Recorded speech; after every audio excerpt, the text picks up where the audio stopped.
हम सब युवा हैं। यदि युवा को हम उल्टा करेंगे तो वायु बनेगा। युवा एक वायु का झकोर होता है। यदि उसको सही दिशा नहीं मिलेगा तो वायु का झोंक दूसरे दिशा में चला जाएगा और सृष्टि का विध्वंस कर सकता है। इसलिए युवाओं से आशा की जाती है कि उनका जो पर्सनालिटी है, उनका जो गाइडेंस है, उनका जो डिसिप्लिन मैनर है, वो एक प्रॉपर वे में जाए, तभी हमारे देश का विकास, परिवार का विकास, समाज का विकास हो सकता है। यानी युवा अपने मार्ग से उल्टा हो गए तो विध्वंस कर सकता है, लेकिन अगर उसको सही दिशा ले जाए तो क्या कर सकता है? या यदि युवा को हम सही दिशा लेके जाएंगे, युवा अपने हर एक क्षेत्र में विकास कर सकता है। देश का उत्थान भी होगा, देश का उत्थान भी होगा, प्रसिद्धि मिलेगी, उनका उत्थान तो होगा ही, देश का भी होगा, राष्ट्र उन्नति, यही मेन युवा का जो है लक्ष्य होना चाहिए। और अपना कल्याण के साथ साथ देश का कल्याण, समाज का कल्याण होना चाहिए। क्या बिल्कुल, तो वो अध्यात्म में ही मिलता है, ऐसा ना? हमें जैसा कि हम लोग को पता है कि हर एक जगह प्रदूषण है। हमें पता है ध्वनि प्रदूषण है, हमें पता है कि वायु प्रदूषण है, जल प्रदूषण है, अनेक बड़े प्रदूषण है, लेकिन मन का प्रदूषण आज बहुत तेजी से फैल रहा है। इस मन के प्रदूषण को कंट्रोल कैसे कर सकते हैं? इस मन को प्रदूषण कंट्रोल करने की एक विधि है, सबसे बड़े साधना केंद्र है। उसी के प्रांगण में आज 25,000 हवन कुंडीय यज्ञ हुआ, जिसमें एक युवा हमको मिले, ये बहुत सेवा कर रहे थे, तो हवन यज्ञ इनसे। और जो युवा पीढ़ी है उनके लिए आप क्या संदेश देना चाहेंगे? देखिए, हम सब युवा हैं। यदि युवा को हम उल्टा करेंगे तो वायु बनेगा। युवा एक वायु का झकोर होता है। यदि उसको सही दिशा नहीं मिलेगा तो वायु का झोंक दूसरे दिशा में चला जाएगा और सृष्टि का विध्वंस कर सकता है। इसलिए युवाओं से आशा की जाती है कि उनका जो पर्सनालिटी है, उनका जो गाइडेंस है, उनका जो डिसिप्लिन मैनर है, वो एक प्रॉपर वे में जाए, तभी हमारे देश का विकास, परिवार का विकास, समाज का विकास हो सकता है। यानी युवा अपने मार्ग से उल्टा हो गए तो विध्वंस कर सकता है, लेकिन अगर उसको सही दिशा ले जाए तो क्या कर सकता है? या यदि युवा को हम सही दिशा लेके जाएंगे, युवा अपने हर एक क्षेत्र में विकास कर सकता है। देश का उत्थान भी होगा, देश का उत्थान भी होगा, प्रसिद्धि मिलेगी, उनका उत्थान तो होगा ही, देश का भी होगा, राष्ट्र उन्नति, यही मेन युवा का जो है लक्ष्य होना चाहिए। और अपना कल्याण के साथ साथ देश का कल्याण, समाज का कल्याण होना चाहिए। क्या बिल्कुल, तो वो अध्यात्म में ही मिलता है, ऐसा ना?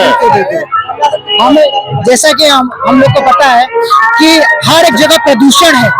हमें पता है ध्वनि प्रदूषण है, हमें पता है कि वायु प्रदूषण है, जल प्रदूषण है, अनेक बड़े प्रदूषण है, लेकिन मन का प्रदूषण आज बहुत तेजी से फैल रहा है। इस मन के प्रदूषण को कंट्रोल कैसे कर सकते हैं? इस मन को प्रदूषण कंट्रोल करने की एक ही विधि है, हमें अध्यात्म से जुड़ना चाहिए, हमें मेडिटेशन जुड़ना चाहिए, हवन से जुड़ना चाहिए, ताकि हम अपने वातावरण को शुद्ध कर सके।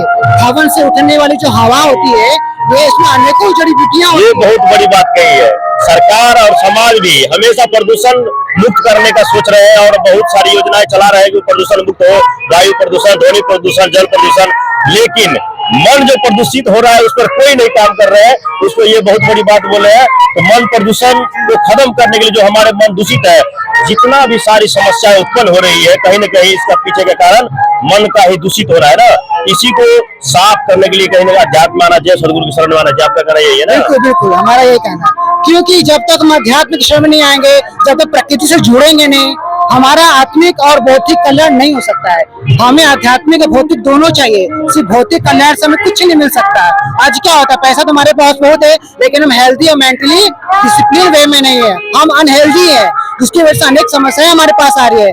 वही दूसरी वजह हमारे पास कुछ भी नहीं है, लेकिन अध्यात्म का पावर है, हम प्रकृति से जुड़े हैं, तो ना सिर्फ अपने लिए बल्कि आने वाली पीढ़ियों के लिए भी एक सही दिशा दे सकते हैं, एक सही गाइडेंस दे सकते हैं।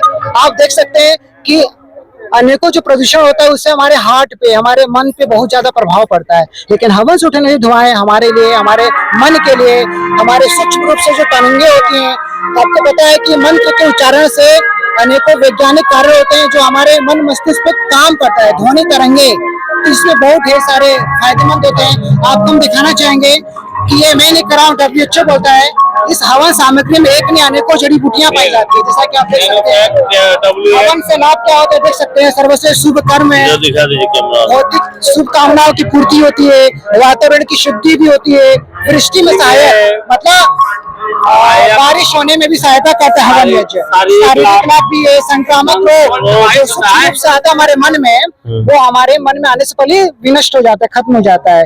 मंत्रों से हृदय की शुद्धि भी होती है। हमारा छल कपट ईर्ष्या द्वेष राग जो भी हमारे अंदर है, हमारा हृदय शुद्ध हो जाता है, पवित्र हो जाता है। और यही तो हमें करना है। एक राष्ट्र निर्माण में 100 वर्ष लग सकता है, एक राष्ट्र निर्माण में 100 वर्ष लग सकता है, एक युवा के निर्माण में भी बहुत ढेर सारे मेहनत होते हैं। इसलिए हमको एक अच्छे राष्ट्र की संकल्पना, अच्छे राष्ट्र के निर्माण का कामना तब कर सकते हैं जब एक अच्छे युवा का निर्माण कर सके। नहीं, स्वामी विवेकानंद का कहीं न कहीं उदाहरण मिलता है इसी में। स्वामी विवेकानंद जी की जैसा युवा अगर बनना हो तभी देश का उत्थान हो सकता है। के लिए भी, राष्ट्र के लिए भी बहुत ही सेवा करते हैं। विहंगम योग सदाफल देव जी महाराज, विहंगम योग सदाफल देव जी महाराज, वर्तमान में स्वतंत्र देव जी महाराज अभी है, अभी विश्व का गुरु अभी है भारत में, जो युवाओं को अध्यात्म की ओर ले जा रहे हैं ना। युवाओं का अध्यात्म से और भारत का संस्कृति भी यही है कि अध्यात्म की ओर, अगर भारत अध्यात्म से ही है, भारत की पहचान कहीं न कहीं पहले ज्ञान की दो धाराएं थी, विद्या था और शिक्षा था। तो आज क्या है, सिर्फ शिक्षा के पीछे लोग भाग रहा है, विद्या के पीछे नहीं भाग रहा है। कहा जाता है विद्या ददाति विनयम, विद्या विनय प्रदान करती है, शिक्षा तो अहंकार लाती है। इसलिए हमें शिक्षा के साथ साथ हमें विद्या को भी लाना चाहिए ताकि हमारा पूरा होलिस्टिक डेवलपमेंट हो, ऑल राउंड डेवलपमेंट हो, तभी वास्तव में एक अच्छे नागरिक बन सकते हैं। अच्छा, एक बार अपना परिचय बता दीजिए, क्योंकि आप बहुत, आपके पास ज्ञान है, आध्यात्मिक ज्ञान इस उम्र में युवा पीढ़ी को आध्यात्मिक ज्ञान शायद ये मेरे ख्याल से इस समय सबको नहीं हो, तो आप अपना परिचय बता दीजिए। जी, मैं रहने वाला आशापुर का हूँ। आशापुर बगल में, मेरे यहाँ से 5 किलोमीटर दूर मेरा घर है और मैं करीब 15 सालों से इस ज्ञान से जुड़ा हूँ। आशापुर यानी बनारस में ही ना? बनारस में ही मेरा घर पड़ेगा। चूंकि मैं इंग्लिश का टीचर हूँ, इंग्लिश में पढ़ाता हूँ मैं बच्चों को। ये इंग्लिश का टीचर है और इंग्लिश का शायद सफल टीचर है ये। इनका कभी कभी वीडियो भी हम देखे, इसलिए हम देखे मिल गया। तो और अध्यात्म की ओर देखिए कितना अग्रेसित है और दूसरे को भी प्रभावित कर रहे हैं। ये हमेशा सेवा क्षेत्र में आगे रहे हैं। तो आप युवा पीढ़ी को लास्ट में एक और संदेश कि दीजिए। शरीर का मिलना बड़ा दुर्लभ होता है, शरीर के मिलने के बाद गुरु का मिलना दुर्लभ होता है और गुरु से भी दुर्लभ सदगुरु होता है। हमें सदगुरु से जुड़ना चाहिए, हमें अध्यात्म से जुड़ना चाहिए, हमें हवन यज्ञ से जुड़ना चाहिए ताकि हमारा भौतिक और आत्मिक दोनों कल्याण हो। और समय निकाल के हमें साधना की ओर भी झुकना चाहिए, अपना समय निकाल के उसको मेडिटेशन करना चाहिए।